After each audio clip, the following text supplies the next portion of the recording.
అందరికీ నా వందనాలు తెలియజేస్తున్నాను. ఈ సమయమందు చదవని బట్టి 139వ కీర్తన 23వ వచనం ధ్యానం చేసుకుందాము. దేవా, నన్ను పరిశోధించి నా హృదయమును తెలుసుకును, నన్ను పరీక్షించి నా ఆలోచనలను తెలుసుకును. ప్రార్థన చేసుకుందాము. పరిశుద్ధుడైన మా తండ్రి, మహోన్నతుడ, జీవాధిపతి, సర్వోన్నతుడ, నీ ఘనమైన నామను బట్టి అయ్యా స్తోత్రాలు చెల్లిస్తుంటున్నాను. గతించినటువంటి ఈ యొక్క ఆరాధన కార్యక్రమం అంతా కూడా ఈ కృప చేత నడిపించినందుకు వందనాలు చెల్లిస్తుంటున్నాను.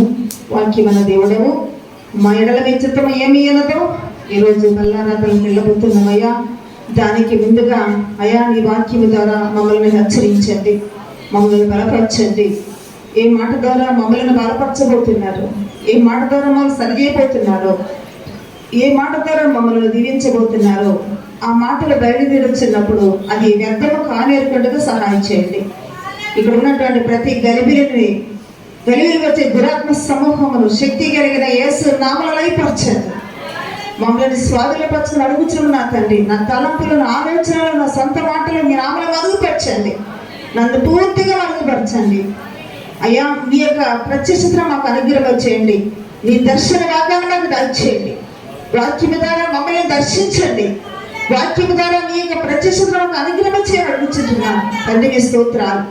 జరగబోతున్నటువంటి దేని కార్యక్రమం అంతా కూడా నీ బలమైనటువంటి చేతులకు అప్పగిస్తుండగా సమస్తము యాత్రమే జరిగించి నీ ఉన్నతమైన నామమునకు మహిమ ఘనత ప్రభావపడమని క్రీస్తు నామములో ప్రార్థిస్తున్నాం తండ్రి.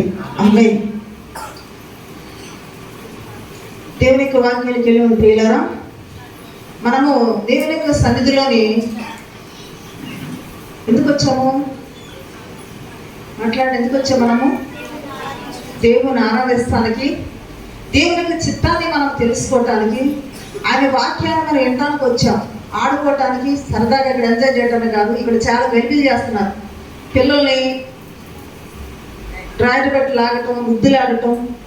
ఇంటికి వెళ్ళి మీరు ముద్దులాడటం కాదట్లేదు. వాక్యం చెప్పేటప్పుడు మీరు దేవునికి వాక్యం దృష్టి పెట్టుకోండి. నాకు తెలుసు ఎవరెవరు డిస్టర్బ్ చేస్తున్నారో.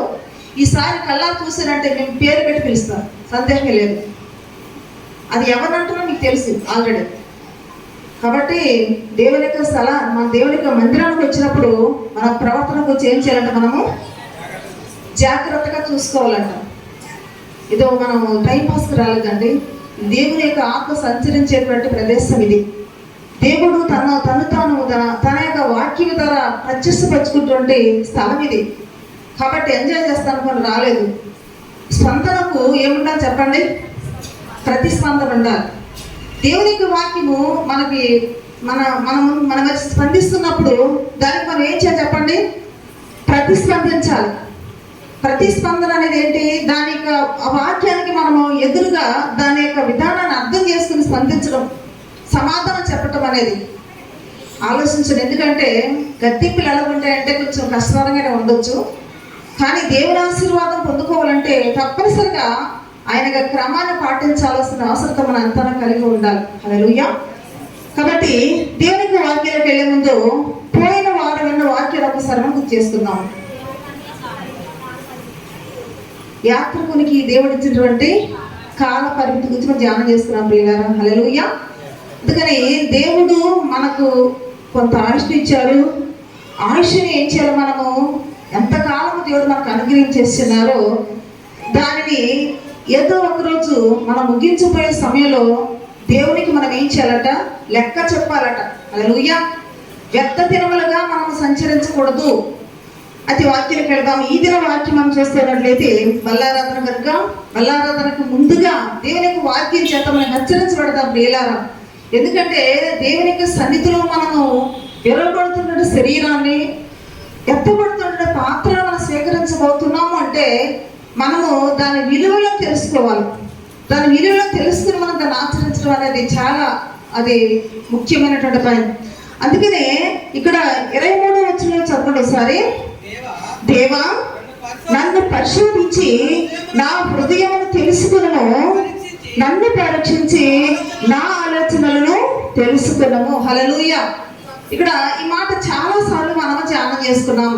అయితే ఈ సందర్భాన్ని బట్టి మాటలు మనం చూస్తున్న ప్రియులారా, మరి దేవాది దేవుని యొక్క సన్నిధిలో దావీదు ఏమంటున్నాడంటే, నన్ను ఏమంటున్నాడు ఇక్కడ, పరిశోధించి నా హృదయమును తెలుసుకోమంటున్నాడు, నన్ను పరీక్షించిన ఆలోచనలు తెలుసుకోమంటున్నాడు. హల్లెలూయా. అంటే దేవుడికి తన హృదయంలో ఏముందో పరిశీలన చేసుకోమని దావీదు అంటున్నాడంటే, అంటే అంతకు ముందుగా దావీదు తన హృదయాన్ని పరిశీలిస్తుండొచ్చు. హల్లెలూయా. ఎందుకంటే ప్రియులారా, తన పరిశీలనలో, తన యొక్క హృదయ అన్వేషణలో దావీదుకి ఎటువంటి మచ్చ మరక అనేది దావీదుకి కనిపించలేదు. కాబట్టి తన హృదయం అతని మీద దోషారోపణ చేయలేదు కనుక దేవుడి దగ్గరకు చెన్నాడుగా, అంటే తను కడుక్కున్నాడు, తను పవిత్రపరుచుకున్నాడు, తను శుద్ధీకరించుకున్నాడు. తన అంతరంగంలో, తన హృదయంలో ఏ చెడు లేదన్నటువంటి నిర్ణయంగా దావీదు వచ్చి ఉన్నాడు. ఎందుకంటే మరి యోహాను పత్రిక చాలాసార్లు చదువుకున్నాం, మన హృదయము మన యందు దోషారోపణ చేయకపోతే దేవుడు అంటే మనకు ధైర్యం ఉంటుంది. అంటే ఇక్కడ దావీదు హృదయము అతని యందు దోషారోపణ చేయటం లేదు కాబట్టి దేవుని ముందు ధైర్యంగా మాట్లాడుతున్నాడు. ఎవరు మాట్లాడుతున్నాడు అంటే, దేవా నన్ను పరిశీలన చెయ్యి, నన్ను పరీక్షించు అంటున్నాడు. హల్లెలూయా. కాబట్టి ఈ రోజు బలను సమీపించబోయేటువంటి ముందుగా మనల్ని మనం పరీక్షించుకోవటం అనేది, మనల్ని మనం పరిశీలన చేసుకోవటం అనేది మనకు చాలా అత్యవసరం ప్రియులారా. హల్లెలూయా. అందుకని వాక్యానికి వెళ్దాము. చూడండి, ఈరోజు వాక్యము చెప్పబోతున్నటువంటి అంశం ఏంటి ప్రియులారా, మనము చూడండి, విషపు కుండవా లేకపోతే ఉప్పుతో ఉన్నటువంటి పాత్రవా, విషపు కుండవా లేక ఉప్పు కుండవా అనేటువంటి దాని గురించి మీకు చెప్పడానికి ఇష్టపడుతున్నాను. దేవుని యొక్క సన్నిధిలో చాలా పరిశీలన చేసి పొందుపరిచిన వాక్యం ప్రియులారా. ఎందుకోసం అంటే, ఏ రోజు మనకి ఏ ఆహారం కావాలనేది దేవుడికి తెలుసు. హల్లెలూయా. కాబట్టి దేవుడు మనల్ని ప్రేమిస్తున్నాడు కాబట్టి ఏ మాట ద్వారా దేవుడు మమ్మల్ని దీవించబోతున్నారు, ఏ మాట ద్వారా దేవుడు మనల్ని ఆశీర్వదించబోతున్నారు, అది ఆయన మన హృదయాన్ని ఎరిగి మాట్లాడే దేవుడు. హల్లెలూయా. కాబట్టి ఈ రోజు ఈ మాటలు మనకు చాలా అవసరం అండి. దేవునికి స్తోత్రములు. అందుకని నీవు విషపు కుండవా లేక నీవు ఉప్పు కుండవా అనేటువంటి దాని గురించి ఈరోజు చెప్పడానికి ఇష్టపడుతున్నాను. దేవునికి వాక్యానికి వెళదామండి. మొదటి కొరింథీ రాసిన పత్రిక 11వ అధ్యాయము 28 చదువుకుందాం. కాబట్టి ప్రతి మనుషుడు తన్ను తాను పరీక్షించుకోవాలను, అలాగ చేసి ఆ రొట్టెను తిని ఆ పాత్రలోనిది త్రాగవలెను. హల్లెలూయా. మొదటి మాట ఏం చదువుకున్నాం మనము? ఇక్కడ ముందు దావీదు యొక్క మాట ఏమనుకున్నాము? దేవా నన్ను పరిశీలన చెయ్యి, నన్ను పరీక్షించిన ఒకవేళ ఏమన్నా నీకు నచ్చదు ఉంటే చూడమని అన్నాడు. సరే, అక్కడ దావీదు యొక్క వ్యక్తిగత జీవితంలో అతను తాను పరిశీలన చేసుకుని తను పరీక్షించుకుని దేవుని వద్దకు వచ్చి, అయ్యా నా దగ్గర ఇంకా ఏమైనా నీకు నచ్చింది ఏమనంటే చూడమంటున్నాడు. హల్లెలూయా. అయితే ఈ రోజు ప్రియులారా, బలను సమీపించబోయేటువంటి ముందుగా ఇక్కడ మనం ఏం చేయాలంట, ప్రతి మనుషుడు అంటే ఒక్కళ్ళు ఇద్దరు కాదు, లేకపోతే కేవలం నేను మాత్రమే కాదు, మీరు మాత్రమే కాదు, ఇక్కడ ఉన్నటువంటి ప్రతి వాడు ఈ బలను స్వీకరించబోతున్నటువంటి మనం అందరం కూడా ప్రతి మనుషుడు ఎవరు పరిశీలించారంట, పక్కన వ్యక్తులు కాదు. ఈ వ్యక్తి ఎలాగుంది, ఈ వ్యక్తి ఎలాగున్నాడు అని పక్కవాడి గురించి పక్క వ్యక్తి కోసం ఆలోచించడం కాదు, పరీక్షించడం కాదు. కానీ వాక్యం చెబుతుంది కదా, ఏమంటుందని ఇక్కడ, ప్రతి మనుషుడు తన్ను తాను పరీక్షించుకోవాలంట. ఎవరు మట్టికి వాళ్ళు ఏం చేయడం, మనము పరీక్షించుకోవాలి. అయితే మన పరీక్షల్లో లేక నీ పరీక్షలో నువ్వు ఎటువంటి వ్యక్తిగా ఉన్నావు అనేది ఇక నీకు నువ్వు నిర్ధారణ చేసుకోవాలి. హల్లెలూయా. దావీదు ఆమె నిర్ధారణ అయిపోయాడు. ఏమని? అతడిలో ఏ దోషము లేదని, అతడిలో ఏ మరక లేదని, ఏ మచ్చ లేదని, ఏ డాగు లేదని విషయాన్ని అతడు మరి కూలంకుషంగా పరిశీలన తెలుసుకొని మళ్ళా దేవుని వద్దకు వచ్చి అడుగుతున్నాడు అన్నట, నీ జీవితం ఏంటి, ఇప్పుడు నీ పరిశీలన ఏంటి, ఇప్పుడు నువ్వు చేయదలుచుకున్నది ఏంటి, నీ మనసు ఏం చెబుతుంది ఈ రోజు, నువ్వు ఎలాంటి వ్యక్తి అని చెబుతుంది ఈ రోజు, నువ్వు ఎటువంటి హృదయాన్ని కలిగినటువంటి వ్యక్తి అని నేను అందిస్తుందో ఒకసారి ఆ స్వపరీక్ష నీకు చాలా అవసరం. హల్లెలూయా. అయితే వాక్యానికి వెళదామండి. 2 రాజుల గ్రంథము చూడండి, 2 రాజుల గ్రంథము 4వ అధ్యాయము 39 చదువుకుందాం. అయితే ఒకడు కోరాకులు ఏరుటకు పొలములోనికి పోయి వెర్రి ద్రాక్ష చెట్టును చూచి దాని గుణమెరుగక దాని తీగలు తెంపి ఒడి నిండా కోసుకుని వచ్చి వాటిని తరిగి కూర కుండలు వేసెను. తినుటకు వారు వడ్డింపగా ప్రవక్తల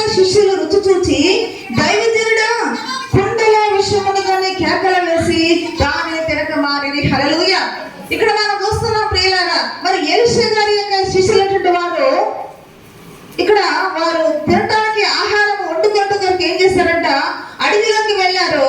అడవిలోకి వెళ్ళి కొంత పోరాకులను, అంటే ఆ పూర్వపు దినాల్లో మన పూర్వీకులు కూడా మరి ఆ రోజు అడవిలోకి వెళ్ళి ఆకులు తీసుకొచ్చి ఉడకబెట్టుకుని తినేవారట. మనం ఏదో తినట్లేదు కానీ అదే నిజంగా వాళ్ళకి ఆహారము. అయితే ఆ రోజు ఎలీషా గారి యొక్క శిష్యులు కూడా ప్రియులారా అరణ్యంలోకి వెళ్ళి ఆ కూరలంతా ఆకుల కూరలు కోసుకొచ్చి ఏం చేశారంట, వాటి గుణము ఎరుగక అవన్నీ కలిపి ఏం చేశారంట, కుండలో పెట్టి వండారు. వండినప్పుడు తినడానికి కూర్చున్నారు. వడ్డిస్తున్నప్పుడు దాంట్లో ఏముందని తెలిసింది? ఏముందని తెలిసిందండి? కుండలో ఏముంది? విషం ఉంది. విషం ఉన్నటువంటి ఆహారం తినగలరా? అది ఆరోగ్యకరమా? అది మేలుకరమా? కాదు. కాబట్టి కుండలో ఏముందని నిర్ధారణ ఏంటంటే ప్రియులారా, విషపు ఉన్నది. అంటే ఇంకొక కుండలో ఏముందో మనం చూద్దాము. అదే 2 రాజుల గ్రంథము 2వ అధ్యాయము 19వ చదువుకుందాం. 19వ వచనము. అంతటా ఆ పట్టణపు వారు, ఈ పట్టణంలో ఉన్న చోటు రమ్యమైనదని మా ఏలిన వాడగా నీకు కనపడుచున్నది కానీ నీళ్లు మంచివి కావు, అందుచేత భూమి విశాలమైన ఉన్నదని ఎలీషాతో అనగా, అతడు కొత్త పాత్రలో ఉప్పు వేసి నా ఎద్దకు తీసుకుని రండని వారితో చెప్పాను.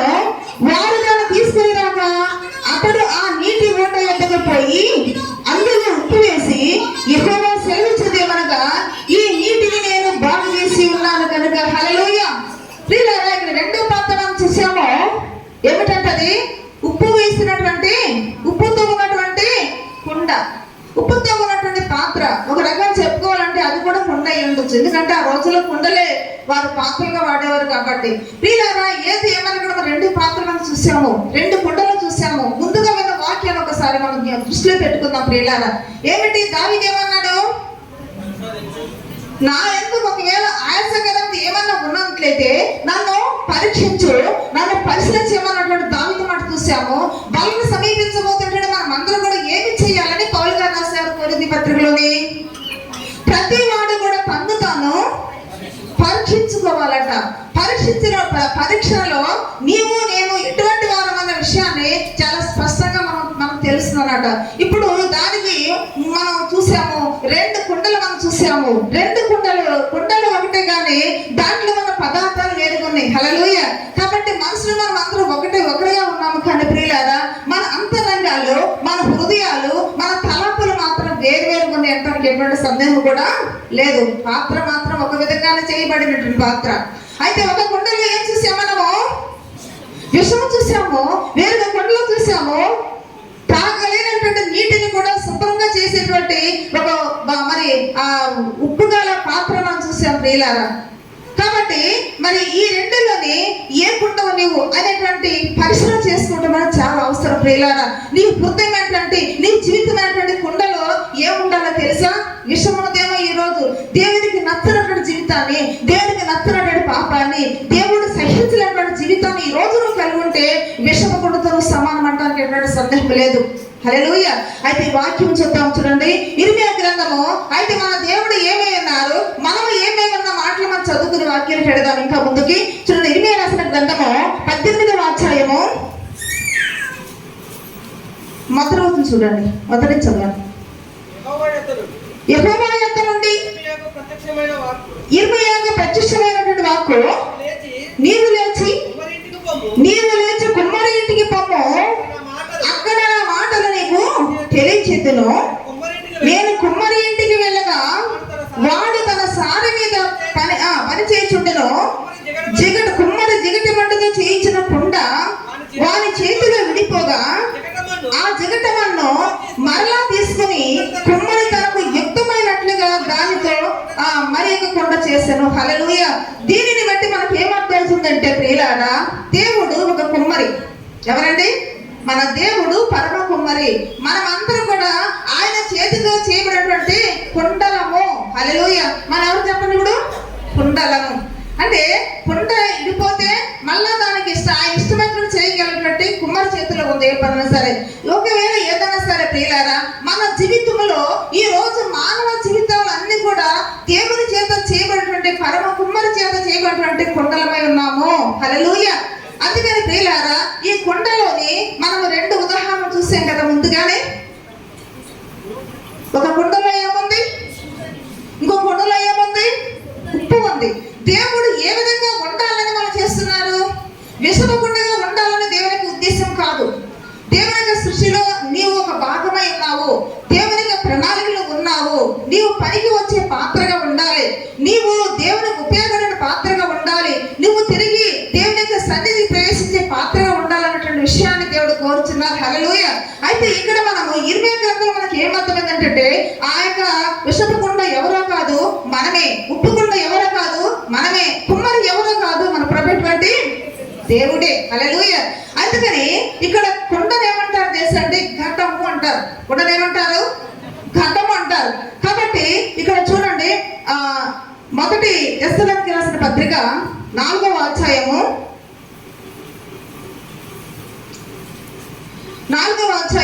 5వ చదువుకుందాం. 5వ చూడండి. మొదటి తెస్సలోనికీయులకు రాసిన పత్రిక 4:5.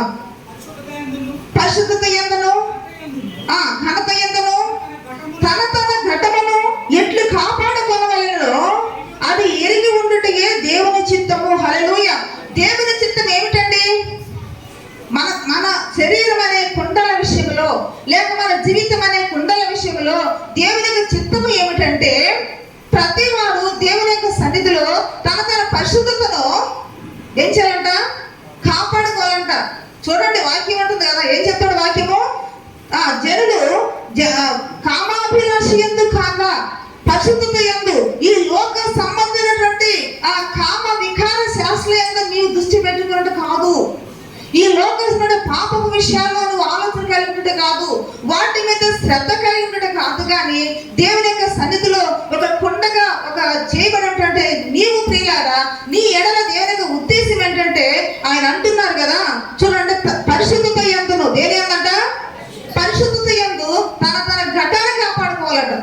అంటే ఈ ఘటములో ఏముండాలి చెప్పండి? ఈ కుండలో ఏముండాలి? ఈ జీవితం అనే కుండలో ఏమి ఉండాలి? దేనికి ఉద్దేశం అంటే పరిశుద్ధత ఉండాలని దేవుడు ఇష్టపడుతున్నాడు. చూడండి, ఎలీషా గారు అక్కడ కుండలో ఉప్పు వేసి ఆ నీళ్ళలో పోసినప్పుడు ఆ నీళ్ళని ఏమయ్యంట? త్రాగటానికి ఉపయోగకరంగా మార్చబడ్డాయి. హల్లెలూయా. అంటే చేదుగా ఉన్నటువంటి నీళ్లను ఉప్పు ఏం చేసిందంటే, ఉప్పు పాత్రలో ఉన్నటువంటి ఉప్పు ఏం చేసిందంటే నీళ్లను పవిత్రపరిచింది. తిందాం అనుకున్నటువంటి ఆకలితో ఉన్నటువంటి శిష్యులకేమో పుట్ట వద్ద కూర్చున్నటువంటి ఆహారం ఏం చేసినట్టు పిల్లారా, అది విషముగా మారింది. హల్లెలూయా. నీ జీవితంలో ఏమి చూపిస్తున్నావు, ఏమి కలిగి ఉన్నావో నిన్ను పరిశీలన చేసుకోవడం చాలా అవసరము. దేవునికి స్తోత్రములు. అందుకని తన ఘటాన్ని ఏం చేయాలంటే మనం అందరం కూడా నీ ఘటాన్ని కాపాడుకోవాలి. నీ ఘటములో ఏమి నింపుకొని ఉన్నావు ఈరోజు? నీ ఘటములో ఏమి నింపబడి నువ్వు నీ జీవితాన్ని జీవిస్తున్న పరిశీలన చేసుకోవాలి. బలను స్వీకరించబోయేది మన జీవితంలో ప్రియులారా, మనం అందరూ కూడా వ్యక్తిగతంగా ఎవరికి వారు ఏం చేయాలంటే మనము మాట్లాడండి, పరీక్షించుకోవాలి, పరిశీలన చేసుకోవాలి. అలాగూ చేసి మన దానిని స్వీకరించాలంట. హల్లెలూయా. అందుకని ఇక్కడ మరి పౌలు గారు ఏమని రాస్తారంటే, ప్రతి వ్యక్తి కూడా ఏం చేయాలట? ఘనత యందు, పరిశుద్ధత యందును ఘనత యందును తన ఘటమును ఎట్లు కాపాడుకోవాలో. ప్రభు, నా జీవితాన్ని ఎలా కాపాడుకోవాలి? నువ్వు నాకు జీవితాన్ని ఇచ్చినావు, నీ చేతితో చేయబడి నిర్మించబడిన నిర్మకురాలు ఒక పాత్ర నేను. కాబట్టి ఈ పాత్రను ఎలా కాపాడుకుంటే నీకు ఇష్టము అనేటువంటి భావాన్ని మనం కలిగి ఉండటం అనే దేవుని యొక్క చిత్తము. హల్లెలూయా. అందుకని దీన్ని ఏమంటారండి? దీని ఏమంటారు? ఘటము. ఘటం అంటే ఏంటి? కుండ. అందుకే కుండ ఎంత అల్పమైందో మానవునికి జీవితం కూడా అంత అల్పమైంది. కాబట్టి అందుకే దేవుడు మన జీవితాన్ని దేనితో పోల్చారండి? కుండతో పోల్చారు. హల్లెలూయా. అందుకని మనం చూస్తున్నట్లయితే రోమీయులకు రాసిన పత్రికలో 9వ అధ్యాయము చూడండి. రోమీయులకు రాసిన పత్రిక 9వ అధ్యాయము 21 చదువుకుందాం. 9:21 చూడండి. ఒక ముద్దలో నుండి ఒక ఘటము, ఘనతకు ఒకటి, ఘనహీనతకు ఒకటిను, మంటి మీద కుమ్మరి వారికి అధికారం లేదా? చూడండి, ఒక మంటి నుంచి తీయబడి ఉన్న మనం అందరం కూడా. అర్థమవుతుందండి? దేవుడు ఏంటంటే యెహోవా మరి ఆదామును ఎక్కడ తీశారండి? నేల మట్టి నుంచి నిర్మించడం చూస్తున్నాము. అంటే మనం అందరూ కూడా ఏమై ఉన్నారు? బైబిల్ చెప్తుంటే మనం అందరూ కూడా మంటి వారము, జగట మంటి వారం అని వాక్యం చెబుతున్నది. హల్లెలూయా. అంటే ఒక మంటిలోకి తీయబడినటువంటి మనము, ఇందులో కొన్ని కుండలు ఎలా ఉన్నాయంట? ఘనమైనగా ఉంటున్నాయి. కొన్ని కుండలు ఎలా ఉన్నాయంట? ఘనహీనంగా ఉంటున్నాయంట. హల్లెలూయా. నీవు ఘనమైన పాత్రగా మార్చబడాలంటే నీ ఘటాన్ని ఎలా కాపాడుకోవాలి? పరిశుద్ధత యందును ఘనత యందును కాపాడుకోవటం అనేది దేవుని యొక్క చిత్తము అనే విషయం చదువుకున్నాము. అందుకని ఇక్కడ వాక్యం ఏం చెప్తుందంటే చూడండి, 22వ వచనం, అలాగే దేవుడు తన ఉగ్రతను అగపరచుటకు తన ప్రభావమును చూపుటకు ఇచ్చించిన వాడే నాశనములకు సిద్ధపడి ఉగ్రత పాత్రమైన ఘట్టములను ఆయన తన బహు దీర్ఘకాంతముగా సహించలేమి. హల్లెలూయా. నాశనానికి సిద్ధంగా ఉన్నటువంటి పాత్రలు కొన్ని ఉన్నట్టు ప్రియులారా, విషపు కొండ వలె విషపు యొక్క జీవితాన్ని కలిగి, పాపపు జీవితాన్ని కలిగి నాశనానికి సిద్ధంగా ఉన్నటువంటి కొందరు వ్యక్తులు ఉంటే, కొందరైతే కన్నాపాత్రం ఏర్పడుతున్న వారు కొందరున్నారు. హల్లెలూయా. అయితే మార్చబడేటువంటి వారి కోసం, మారాలనుకుంటే వారి కోసం దేవుడు ఏం చేసినట్టు దీర్ఘశాంత మనం చూస్తున్నాడు. హల్లెలూయా. ఇంకా కింద చదవండి, అదే కంటిన్యూ చేయండి. మరియు మహిమ పొందుటకు ఆయన ముందుగా సిద్ధపరిచిన కరుణా పాత్ర ఘట్టముల ఎడల, అనగా యూదులలో నుండి మాత్రమే కాక అన్ని జనులలో నుండి ఆయన పిలిచిన పిలువల ఎడల తన మహిమైశ్వర్యమును కనపరచగలనేమి. హల్లెలూయా. కాబట్టి ప్రియులారా, ప్రభువైనటువంటి యేసుక్రీస్తు వారి ద్వారా మనం అందరూ కూడా కనికరించబడి, ఆయన రక్తం చేత కడగబడి, ఆయన నామములో బాప్తిసం తీసుకొని, ఆయన ఆత్మ చేత నింపబడి, కరుణాపాత్రగా చేయబడి, ఆయన రాజ్యం కోసం ఆయన రాకడకు సిద్ధపరచబడాలన్నటువంటి ఉద్దేశం దేవుడు కలిగి ఉన్నారు. హల్లెలూయా. అందుకని చెప్పండి, మనం అనేటువంటి, నా అనేటువంటి, మీ అనేటువంటి ఘట్టము లేక పాత్ర లేక కుండను దేవుడు మహిమ కొరకు వాడుకున్నటువంటి విధంగా ఉంటున్నామా? లేకపోతే విషమకుండగా ఉంటున్నామో? ఎవరు మట్టుకు వారే పరిశీలన చేసుకోవాల్సిన అవసరం కలిగించున్నాం. హల్లెలూయా. అయితే దేవునికి ఉద్దేశం ఏంటంటే మనం ఈ లోకములో ఎలా ఉండాలని చెప్తారంటే, మత్తయి సువార్త చూడండి, మత్తయి సువార్త 5వ అధ్యాయము, మత్తయి సువార్త 5వ అధ్యాయము 11 చదువుకుందాం. మీరు లోకమునకు ఉప్పై ఉన్నారు. ఉప్పు నిస్సారమైతే అది దేని వలన సారము పొందును? అది నిస్సారమే, బయట పారవేయబడి మనుషుల చేత త్రక్కుబడికి గాని మరి దేనికి పనికి రాదు. హల్లెలూయా. నిన్ను నన్ను దేవుడు ఎలా ఉండాలి ఇష్టపడుతున్న ప్రియులారా, ఈ పాత్రలో ఏమి కలిగి ఉండాలి మనము అంటే, ఈ లోకానికి ఎలా ఉంటే మనము ఉప్పు ఉన్నారండి. హల్లెలూయా. అంటే దేవుడు ఒక ఉప్పు కలిగినటువంటి ఎదుట చెడిపోయినటువంటి నీరు, త్రాగలేని స్థితిలో ఉన్నటువంటి నీరును దేవుడు అక్కడ పాత్రలో ఉన్నటువంటి ఉప్పు ద్వారా ఎలా పవిత్రపరిచి ఉన్నాడు. హల్లెలూయా. అలాగే మన జీవితంలో కూడా మనము లోకములోకి ఎలా ఉండాలంటే మనము ఉప్పై ఉండాలి. నీ కుటుంబాన్ని బాగు చేసేదిగా ఉండాలి, నువ్వు వెళుతున్న సంఘాన్ని బాగు చేసేదిగా ఉండాలి, నువ్వు నీ ద్వారా సమాజాన్ని పాపులను బాగు చేసేటువంటి వ్యక్తిగత సాక్ష్యాన్ని కలిగి ఉండాలి. హల్లెలూయా. అందుకే తన పిల్లలను దేవుడు దేనిగా పోల్చి ఉన్నారంటే ప్రియులారా, మీరు లోకానికి ఉప్పై ఉన్నారు. ఉప్పంట నిస్సారమైతే అది దాన్ని ఎవరు బాగు చేయలేరు. ఉప్పులో సారం ఉన్నప్పుడే దాని విలువ ఉంటుంది. ఉప్పులో సారం లేకపోతే అది పనికి రాకుండా పారవేయబడి మనుషుల కాళ్ళ చేత ఏం చేయబడుతుంది? వాక్యం చెప్తుందండి ప్రియులారా, ఏం చేయబడుతుందంట? బయట పారవేయబడి మనుషుల చేత త్రొక్కబడికి తప్ప మరి దేనికి పనికి రాదు. హల్లెలూయా. చూడండి, ఉప్పులోని ఉన్నటువంటి గుణం ఏంటంటే, ఒకటి ఏంటి ప్రియులారా, అది వేసినటువంటి వెంటనే ఏం చేస్తుందంటే కరిగిపోతుంది. అవునా కదా? కరిగిపోతుంది. అలాగే ఉంటుందా? కరిగిపోతుంది. మన ఇంకా ఏ పదార్థములో దానిని వేస్తామో దానిని కలిసిపోతుంది. కరిగిపోవటం వేరే, కలిసిపోవటం వేరే. గుర్తుపెట్టుకోండి, కలిసిపోవటానికి కరిగిపోవటం తేడా ఉంది. అది కరిగిపోతే కలవటానికి అవకాశం ఉంటుంది, అది కలిసిపోతేనే ఆ పదార్థానికి రుచినిస్తూ ఉంటుంది. హల్లెలూయా. ఇక మూడోదని ప్రియులారా, ఉప్పుకి ఎటువంటి గుణం ఉందంట? రుచిని ఇచ్చేటువంటి గుణం ఉంది. హల్లెలూయా. అంటే మనము దేనితో పోల్చబడి ఉన్నాము చెప్పాలి మీరు? ఉప్పుతో పోల్చబడి ఉన్నాము. విషంతో దేవుడు పోల్చలేదు. నా ప్రియులు, నా దగ్గర నా పిల్లలు, మీరు మరి కుండల్లో ఉన్న విషానికి పోలి ఉన్నారు అన్నాడా? ఏమండి? అలా ఆయన అనలేదు. లేదు. ఏమన్నారు ఆయన? ఏం చదువుకున్నాం మనము? లోకానికి మీరు ఉప్పై ఉన్నారు. ఉప్పు సారం ఇక్కడ మనం కలిగి ఉండాలి. ఉప్పు సారం ఏంటి? ఉప్పు లక్షణం ఏంటి? ఉప్పుకున్న గుణం ఏంటంటే అది వేసిన వెంటనే కరిగిపోయేటువంటి లక్షణం అది. తర్వాత నువ్వు ఏ పదార్థములు దాన్ని వేసేవో ప్రతి అణువు కూడా అది కలిసిపోయేటువంటి స్వభావం కలిగి ఉంటుంది. అది ఏ పదార్థాలు వేయబడుతుందో అది తినటానికి రుచినిస్తుంది. ఎన్ని వేసినా కూడా ఉప్పు లేకపోతే దేనికి కూడా పనికినట్టు పదార్థంగా అయిపోతుంది. హల్లెలూయ. కాబట్టి నీకు కూడా సంఘములో ఎలా ఉండాలో తెలుసా? వాక్యం చదువు చూడండి. ఈ 3 గుణాలు సంఘములో నీలో ఉండాలి. ఈ 3 విషయాలు చూసి వాక్యం ముగించుకుని త్వరగానే కనుక మొదటి ఏమనుకున్నాం మనము? మొదటి ఏమనుకున్నాము? ఉప్పు వేసినమంటే ఏం చేసిందండి? కరిగిపోతుంది. మొదటి యోహాను పత్రిక 3వ అధ్యాయము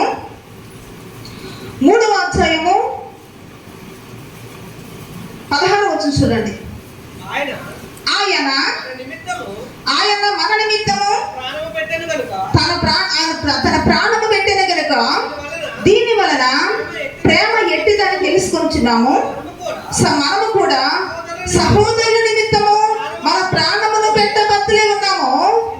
ఈ లోకపు జీవనాది కలవాడే ఉండి తన సహోదరుల మీదుగా లేని కలుగుట చూచి అతని ఎడల ఎంత మాత్రమునో కనికరము చూపని వాడు దేవుని ప్రేమ ఎలాగూ నిలుచును. హల్లెలూయ. కరిగిపోవడం ప్రియులారా, దేవుడు లోకాన్ని చూసినప్పుడు లోకములో మనమందరం కూడా నశించిపోవటానికి సిద్ధంగా ఉన్నాము. అంటే మనమందరం పాపులుగా ఉన్నాము.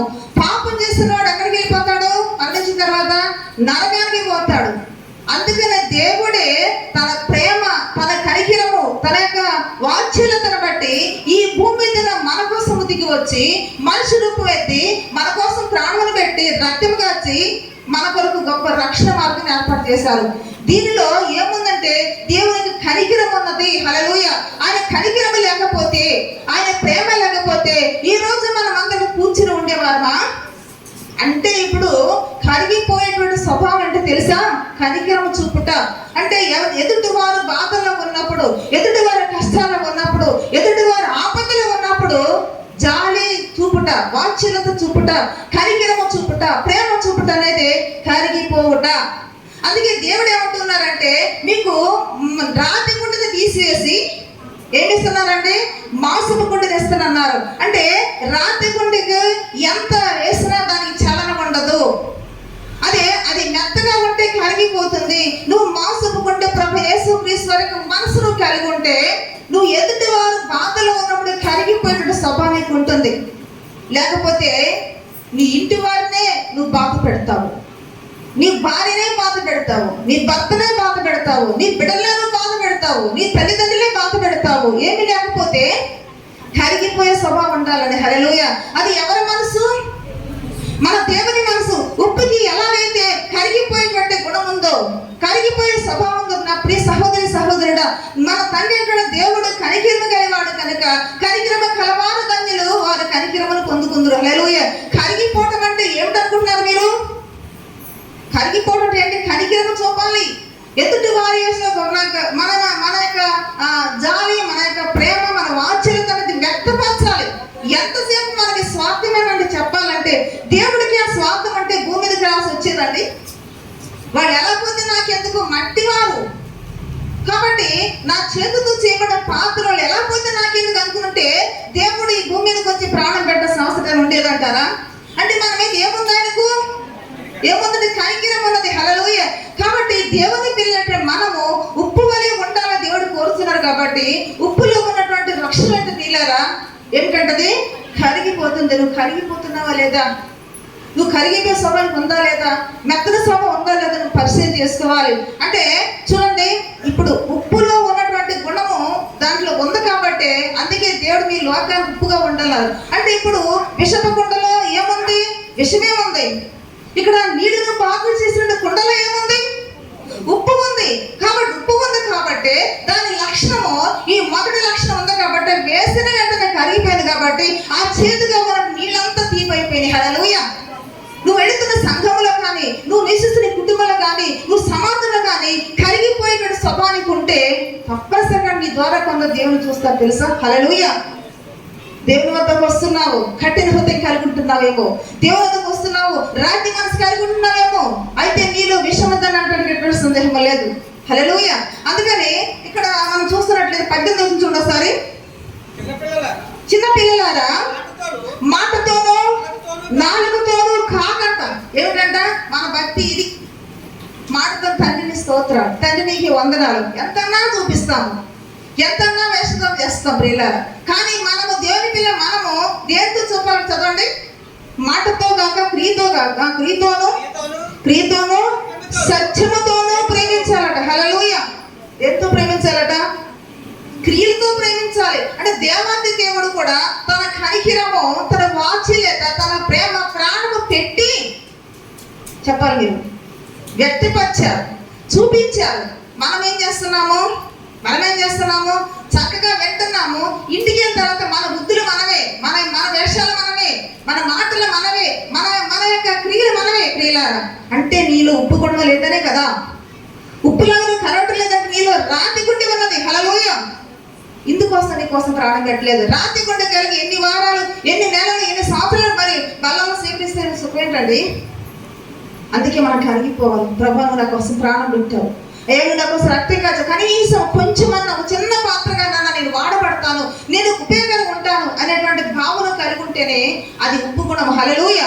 ఉప్పు ఎప్పుడు కూడా పనికిరాంటి ఉండదండి. దానిలో సారం లేకపోతేనే బయట పారేయబడుతుంది. కాబట్టి ఏ సారం కలిగి ఉండాలంటే కరిగిపోయే సారం ఉండాలి. హల్లెలూయా. అందుకని ఇంకొక మాట మనం చూస్తామన్నట్లయితే చూడండి, యాకోబు రాసిన పత్రిక చూడండి ఒకసారి. 2వ అధ్యాయము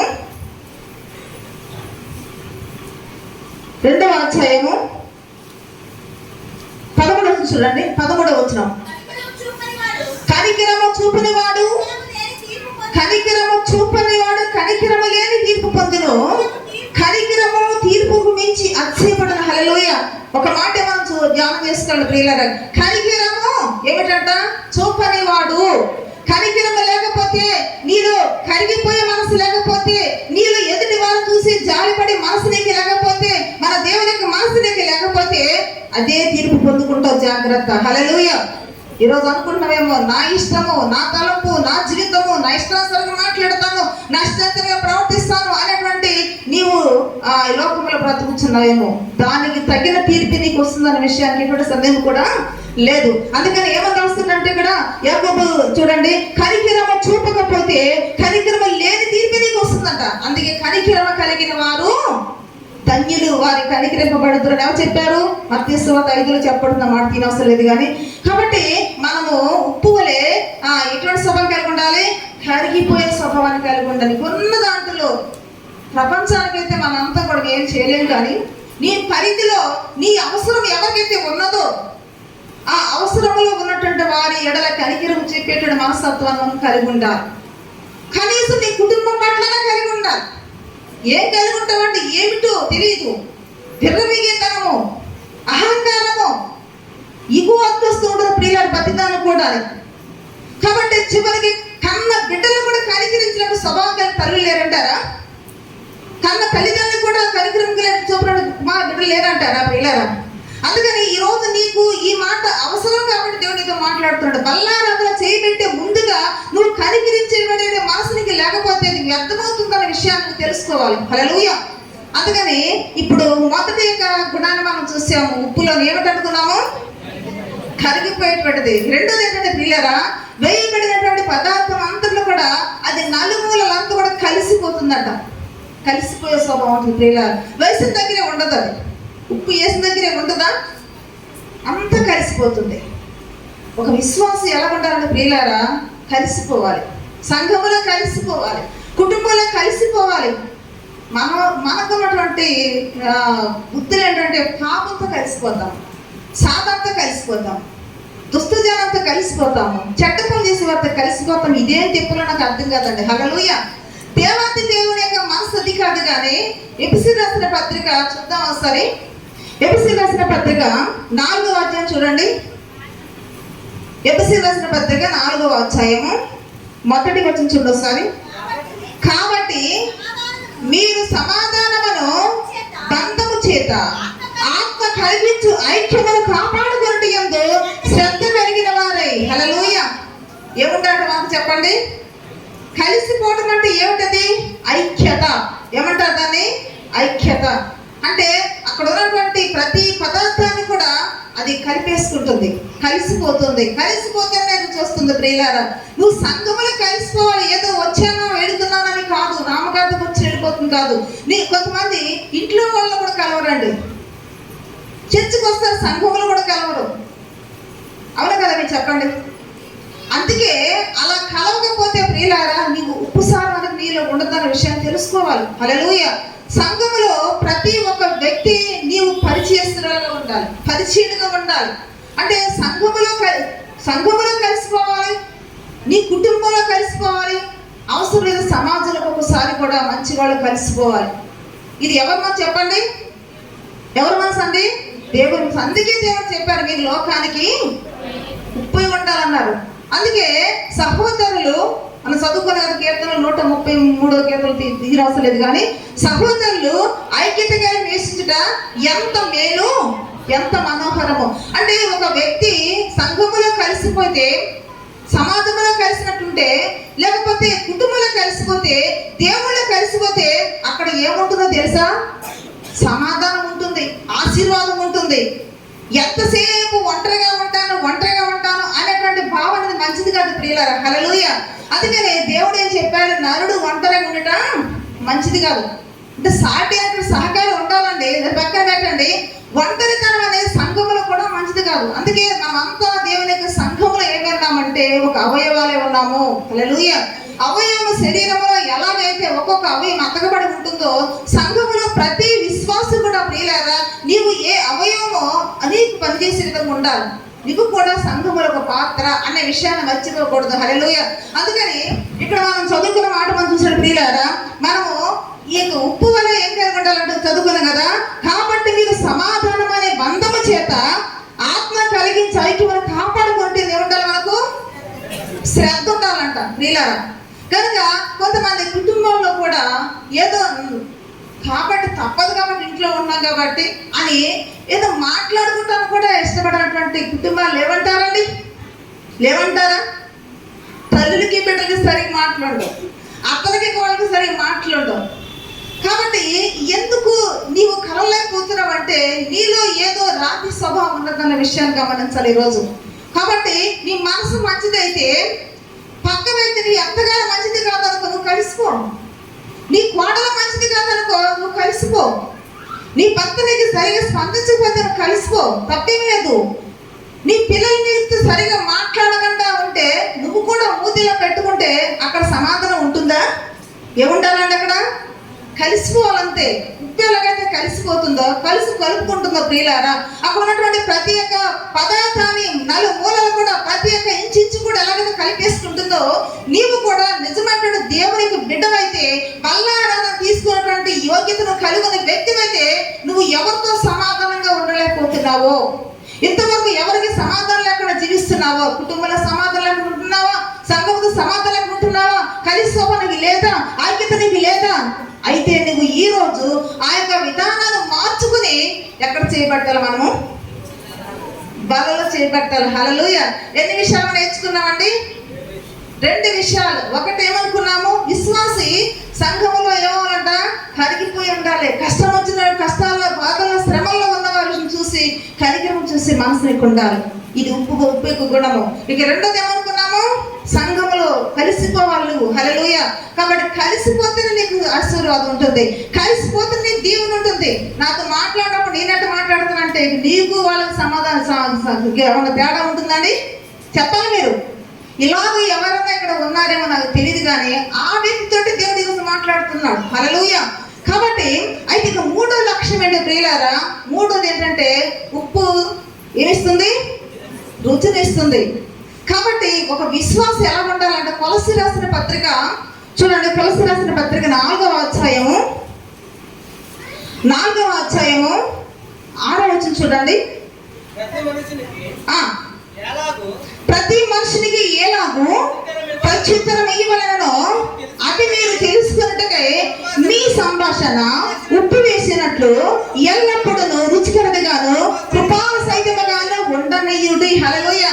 ఎలా ఉండాలంట మన సంభాషణ? ఎలా ఉండాలండి? దేని పోల్చారట? నువ్వు వేసేటువంటి ఉప్పు ఆ పదార్థాన్ని బట్టి ఎలా వేస్తావో, ఇంత పదార్థం ఉందని దాని తగ్గట్టు వేస్తావు, అంత ఉందనుకోండి దాని తగ్గట్టు వేస్తావు. అక్కడ ఎంత పదార్థాన్ని బట్టి అంత ఉప్పు ఎలా వేస్తావో, నువ్వు సంచరించినటువంటి ప్రదేశాన్ని బట్టి, నువ్వు మాట్లాడుతున్న వ్యక్తుల బట్టి, నీకున్నటువంటి అక్కడ పరిధిని బట్టి నువ్వు ఎంత మాట్లాడాలో చెప్పండి మీరు, అంతే మాట్లాడాలి. అంతే. నువ్వు నీ ఎదుట ఉన్న వ్యక్తిని బట్టి ఆ వ్యక్తిని బట్టి ఎలా మాట్లాడాలో అలా మాట్లాడాలి. పెద్దవాళ్ళతో మాట్లాడి పిల్లవాళ్ళతో మాట్లాడి కుదురుద్దండి? చిన్న ఉదాహరణ. అలాగే పిల్లవాళ్ళతో మాట్లాడి పెద్దవాళ్ళతో మాట్లాడితే కుదురుద్దా? వాళ్ళతో మాట్లాడాలి, వాళ్ళతో మాట్లాడాలి, వీళ్ళతో మాట్లాడాలి, అంతే కదా. అలాగే ఒక రక్షించబడే ఒక విశ్వాసి ఎవరితో ఎంత మాట్లాడాలో, ఎవరితో ఏ విధంగా సంభాషణ చేయాలో ఆ విధమైన సంభాషణ చేసి కృపా సహితంగా ఉండాలట. అందుకే మీ సంభాషణ ఎలా ఉండాలట? ఉప్పు వేసినట్టు ఉండాలి, కానీ కారం వేసినట్టు ఉండకూడదు. మంట. నీ మాటలు ఏంటంటే మట్టిపోయినట్టు మాట్లాడకూడదు. ఎంతమంది అలా మాట్లాడదు తెలియదు కానీ ప్రియులారా, ఈ నోరు మాట్లాడితే వీళ్ళంతా మంట అన్నట్టు ఉండకూడదు. దేవుడు కారానికి పోల్చరా, మిరగాయలకి పోల్చలేదు. దేంతో పోల్చారండి? ఉప్పుతో పోల్చారు. ఒక్కొక్కరు ఎందుకో ఆ మాటలు మాట్లాడుతుంటారు. నిజంగా చాలా భయంకర విషయాలు ప్రియులారా. ఇంట్లోకి వెళ్తే ఇక్కడ మాట్లాడు, ఇంటికి వెళ్ళిన తర్వాత ఇక వాళ్ళకాళ్ళ తగలబడిపోవాలంతే. వాళ్ళకాళ్ళకి ఇంట్లో దూకిస్తే బాగుండేవి అనేటువంటి విధంగా మాట్లాడుతుంటారు. తప్పండి అలా మాట్లాడకండి ప్రియులారా. మనం అది నేర్చుకోవట్లేదు ఇక్కడ. అలా ఉండి మనం బల్ల సమీపించి లాభం ఏంటి? అర్థమవుతుందా? నీ మాట నీతో మాట్లాడుతున్నప్పుడు ఇంకొంచెం నీతో మాట్లాడితే బాగుండేటువంటి ఒక అనుకూలానికి రావాలి ఎదుటి వ్యక్తి. అంతేగాని నిన్ను చూస్తుంటేనే కంపరమెత్తుగా మాట్లాడకూడదు. అందుకే ఇక్కడ వాక్యం ఏం చెప్తుందంటే, ప్రతి మనుషునికి ఎలాగ ప్రత్యుత్తరం ఇవ్వాలనో అది మీరు తెలుసుకున్నట్టుగా మీ సంభాషణ ఉప్పు వేసినట్లుగా ఉండాలట. ఎల్లప్పుడూ ఎలా ఉండాలట? రుచికరంగా ఉండాలి. ఇక్కడ ఎలా ప్రార్థన చేస్తున్నావో బయట ఇంటికి వెళ్ళి కూడా అలాగే మాట్లాడు. అక్కడ నీ ప్రేమ వ్యక్తపరుస్తూ ఉంటావు. నీ మాటల ద్వారా నీ ప్రేమ వ్యక్తపరుస్తూ ఉంటుంది ప్రియుల. కాబట్టి అందుకే తన పిల్లలను దేవుడు దేని పోల్చారండి? ఉప్పుతో పోల్చారు. చూడండి, ప్రసంగి గ్రంథము 5వ అధ్యాయం సార్ చూడండి. ప్రసంగి గ్రంథము 5వ అధ్యాయము 2వ వచనం చూడండి.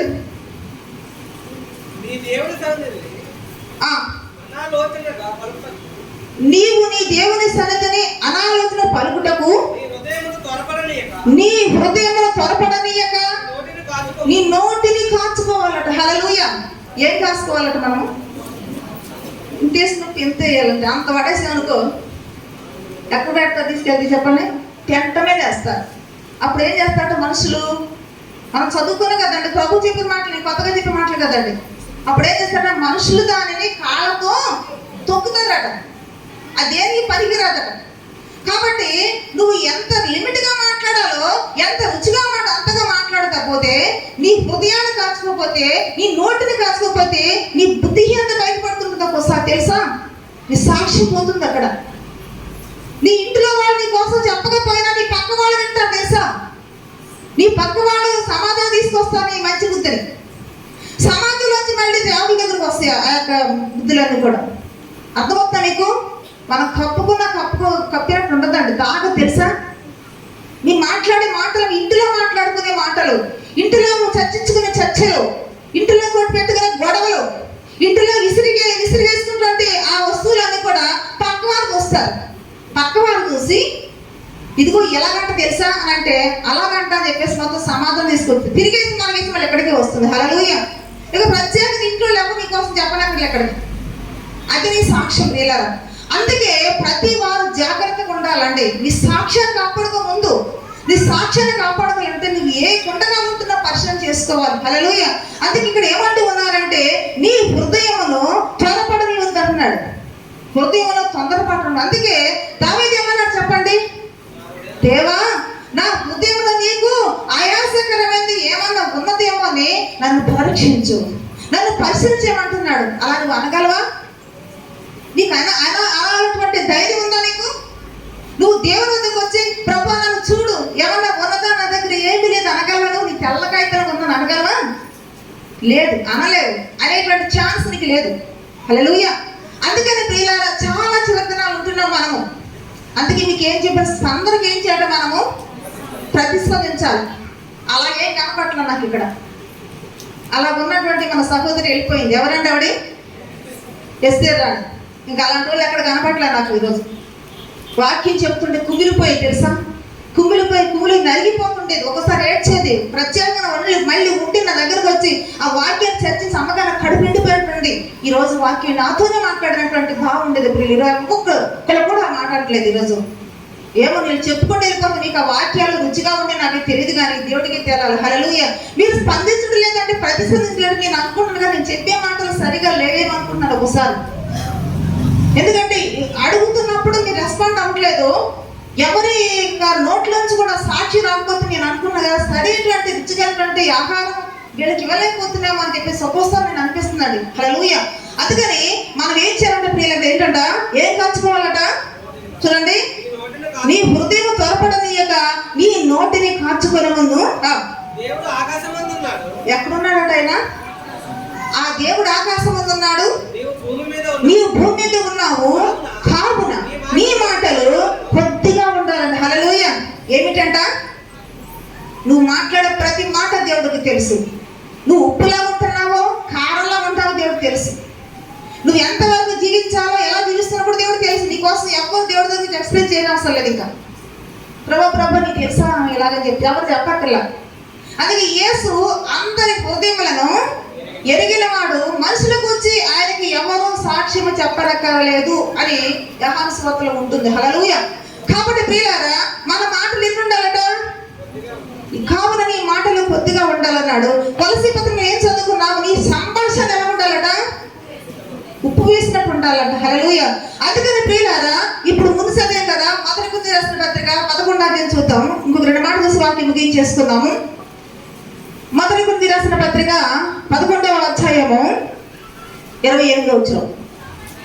కాబట్టి ప్రతి మనుషుడు తన్ను తాను పరీక్షించుకోవాలను, అలాగూ చేసి ఆ రొట్టెను తిని ఆ పాత్రల నుండి త్రాగవలను. చూడండి ప్రియులారా, ఇప్పుడు ఎన్ని పాత్రలు కూర్చున్నాం మనము, 2 కుండలు కోస్తున్నాము. ఒక కుండలో ఏముంది, ఇంకో కుండలో ఏముంది, ఉప్పు ఉంది. సరే దేవుడు ఏ కుండలో ఉండమన్నారు, మనను ఉప్పు కుండలో ఉండమన్నారు. సరే ఉప్పు కుండలో ఉండమన్నప్పుడు ఉప్పులో ఉన్న గుణాలు ఏమనుకున్నాము, కరిగిపోతుంది, కలిసిపోతుంది, అది రుచినిస్తుంది. మరి నీ సంగతి ఏంటి ఇప్పుడు చెప్పండి.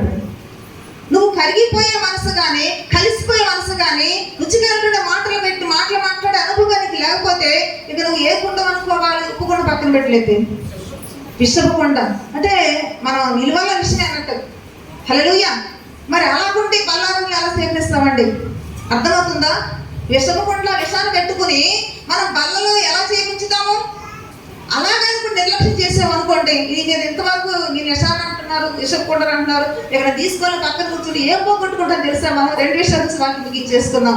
ఏం పోగొట్టుకుంటాము? దేవుని యొక్క సన్నిధిలో బల్లారాధనకు సమీపంగా ఉన్నటువంటి నీవు దేవుని యొక్క సన్నిధిలో ఆ బల్లను స్వీకరించకపోతే ఏమి కోల్పోతామో తెలుసా? చూడండి మత్తయి సువార్త 26వ అధ్యాయము 26వ వచనం చూడండి ఒకసారి. 26వ అధ్యాయం 26వ వచనం. వారు కోరినట్లు 26వ అధ్యాయము 26వ వచనం మత్తయి సువార్త. వారు భోజనము చేయుచుండగా యేసు ఒక రొట్టెను పట్టుకొని దానిని ఆశీర్వదించి ఇరిచి తన శిష్యులకు ఇచ్చి, మీరు తీసుకొని తినుడి, ఇది నా శరీరం అని చెప్పెను. హల్లెలూయా. దేవాతి దేవుడు ఆ రొట్టెను ఆ గిన్నెలో ఉన్నటువంటి ఆ పాత్రలో ఉన్నటువంటి ఆ యొక్క రక్తాన్ని, ఆ ద్రాక్షారసాన్ని వారికి ఇచ్చేటప్పుడు దేవుడు ఏం చేశారు? వాటిని ఆశీర్వదించారు. నువ్వేం పోగొట్టుకుంటా తెలుసా? చెప్పండి. ఆశీర్వాదం పోగొట్టుకుంటా. మీరు అనుకుంటారేమో ఇది కేవలం అమ్మగారు తయారు రొట్టె, అమ్మగారు కలిపిన జ్యూసే అని అనుకుంటున్నారేం ప్రియులారా? దీనిలో ఏముందో తెలుసా? ఏముందండి? ఆశీర్వాదం ఉంది. ఆశీర్వాదం పోగొట్టుకుంటే నీకు తెలియదు. నువ్వు బల్ల ఆరాధనలో నువ్వు బాప్తిసం తీసుకున్న నీవు బల్లని సమీపించకపోతే, దానిలో పాలు పొందుకోకపోతే, నీ విషపు కుండ లాంటి జీవితాన్ని మార్చుకోకపోతే, నువ్వు ఉప్పులా మారబడకపోతే, నిన్ను పరీక్షించుకోకపోతే నువ్వు ఏం పోగొట్టుకుంటావు తెలుసా? వాక్యం చెప్తుంది కదా, నీవు ఆశీర్వాదం పోగొట్టుకుంటావు. స్వయంగా దేవాతి దేవుడే ఆశీర్వదించినాడు. కాబట్టి నీవు నీ కుటుంబం కూడా ఆశీర్వదించబడాలంటే, దీవించబడాలంటే తప్పనిసరిగా దీనిలోని మనం పాలు పొందుకోవాలి. హల్లెలూయా. మొదటిది అన్నట్టు అంటే దీనిని మనం ఎందుకు స్వీకరిస్తున్నాము? ఆశీర్వాదం కొరకు. ఇంకొకటి ఎందుకోసం అంటే అది కూడా చూసి వాక్యం ముగించేస్తున్నాం. చూడండి, యోహాను సువార్త 6వ అధ్యాయము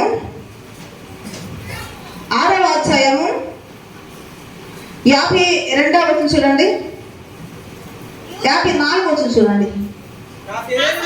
నా శరీరము తిని నా రక్తము త్రాగువాడే నిత్య జీవము గలవాడు, అంచె దినమున నేను వానిని లేపుదును. హల్లెలూయా. రెండోది, దేనికోసం దీనిని స్వీకరించాలి? స్వీకరించకపోతే మనం ఏం పోగొట్టుకుంటామంటే నిత్య జీవాన్ని పోగొట్టుకుంటాము. హల్లెలూయా. దేవాతి దేవుడు వేవేల గోతులతో పరివారంతో భూమి మీదకి నిన్ను తీసుకుని వెళ్ళడానికి ఆయన రాబోతున్నారు. కాబట్టి నిత్య జీవాన్ని నీకు అనుగ్రహింప చేయాలంటే, నువ్వు నిత్య జీవులకు ప్రవేశించాలంటే, దేవుడు ఆయన రాకడికి నిన్ను జ్ఞాపకం చేసుకోవాలంటే ఈరోజు ఈ దీనిలో మనం ఏం చేయాలి? మనము చెప్పాలి, మీరు పాలు పొందుకోవాలి. దీనిని నువ్వు నిర్లక్ష్యం చేసి నువ్వు నిరాకరిస్తే నువ్వు ఏం నిరాకరిస్తున్నావో తెలుసా? ఏం పోగొట్టుకున్నా తెలిసిందా? రెండోది ఏమనుకున్నా? మనము నిత్య జీవాన్ని పోగొట్టుకుంటున్నావు, నిత్య నరకాన్ని సంపాదించుకున్నావు అంతే. హల్లెలూయా. కాబట్టి ప్రియులారా, ఎందుకు మనము ఆ విషపు కుండగా ఉండకూడదు? ఎందుకు మనము ఉప్పు పాత్రగా ఉండాలంటే ప్రియులారా, దేవుడు లోకములోకి మనల్ని ఎలా పోల్చారు, ఎలా ఉండమన్నారంటే మీరు లోకానికి ఉప్పు ఉండమన్నారు. హల్లెలూయా. నువ్వు ఉప్పు కుండగా ఉన్నావా లేక విషపు కుండగా ఉన్నావా? ఈ క్షణం నువ్వు పరీక్షించుకోవాల్సిన అవసరం కలిగి ఉంటుంది. హల్లెలూయా. నువ్వు ఉప్పు కుండగా ఉన్నానంటే నీ పరీక్షలో నువ్వు కనికరించాలంటే వ్యక్తిగా నువ్వు తీర్చబడాలి నీ పరిశోధనలో. రెండోది ఏమనుకోవాలంటే సంఘములో లేక నీ కుటుంబంలో ఎవరితో నువ్వు సమాధానం లేక నువ్వు జీవిస్తున్నావో, నువ్వు ఎవరిని ఓర్వలేకపోతున్నావో, ఎవరిని నువ్వు టార్చర్ పెడుతున్నావో ఆ విషయంలో నేను ఏం చేయాలి? మార్చబడాలి. నువ్వు నిర్ణయానికి రావాలి. అదే ఐక్యత. హల్లెలూయా. కాబట్టి ఈ యొక్క గుణము ఎవరిదంటే ప్రియులారా, ఉప్పు గుణము. ఇక మూడు దేవుడు ప్రియుల ఎంతవరకు పనికి మాటలు మాట్లాడి ఆ ఎదుటి వారిని బాధ పెట్టావేమో. విస్తారమైన మాటల్లో దోషముండక మానదని వాక్యం ఉంటుంది. కాబట్టి నువ్వు భూమి మీద ఉన్నావు, దేవుడు ఆకాశంలో ఉన్నాడు, నీ మాటలు కొద్దిగా ఉండాలని అంటున్నాడు. అంతేకాకుండా ఎల్లప్పుడూ మీ సంభాషణ రుచిగలదుగాను కృపాసక్తిగా ఉండాలని పౌలుగా చెప్తున్నారు. కొన్ని మాటలు ఎలా ఉన్నాయి? ఇంతవరకు నీ జీవితంలో ఎటువంటి మాటలు మాట్లాడావు? ఇక నుండి ప్రభు నేను కృపాసక్తిగా ఉంటాను తీర్మానం చేసుకోవాలి. కొద్దిగా మాట తీర్మానం, అది ఉప్పు గుణం. నీ సహోదరుడు, ఈ మూడు విషయాలు నువ్వు కలిగి బల్లలో పాలు పొందుకోకపోతే నువ్వేం కోల్పోతావో తెలుసా? ఏం కోల్పోతావు? ఆశీర్వాదం కోల్పోతావు.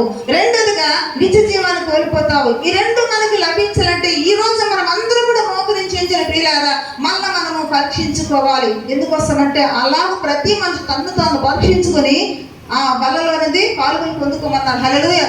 కాబట్టి ఇప్పుడు మనం దావీదు వలె ఏం చేయాలి చెప్పండి? దేవా నా యందు ఏమన్నా నీకు ఆయాసకరమైన ఉన్నదేమో అని ముందు నువ్వు తెలుసుకో. నువ్వు తెలుసుకుంటే ఆ మాట అంటావు. కాబట్టి ఇప్పుడు ఇక్కడ ఎంతమంది విషయకుంటున్నారో తెలియదు, ఎంతమంది ఉప్పుకుంటున్నారో తెలియదు. ఉప్పుకుంటగా ఉంటే నీకు ఏముంటుంది తెలుసా? ఆశీర్వాదం ఉంటుంది, నిత్య జీవం ఉంటుంది. దేవుడు కొద్ది మందిని సాధరించిన గాక. ఆమేన్.